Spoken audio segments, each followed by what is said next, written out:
બેન જમી લીધું હોય ને તો વાસણ આપી જાવ ની. મારી દીકરી નહીં આપે અને તું હું બેઠી બેઠી નેકરી સીન છો. મારી દીકરી અહીં આરામ કરવા આવી છે, તારા ઓર્ડર લેવા નથી આવી. મેં તો ખાલી જમેલી થાળી માંગી હતી, બાકી તો આખો દિવસ આરામ જ કરે છે ને.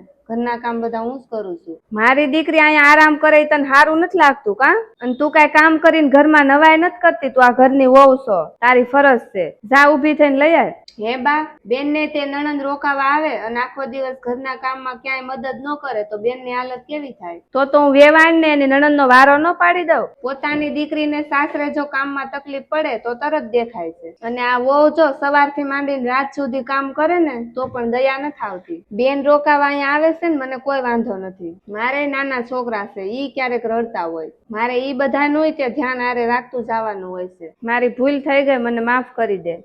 બટા અહીં હાલ તો તાર ભાભીને કામમાં મદદ કરતો. જે સાસુ દીકરી અને વહુમાં ભેદભાવ રાખે છે ને એને ભોગવવું જ પડે છે. આ વાત જો મારી સારી લાગે ને તો ફોલો કરવાનું ભૂલતા નહીં.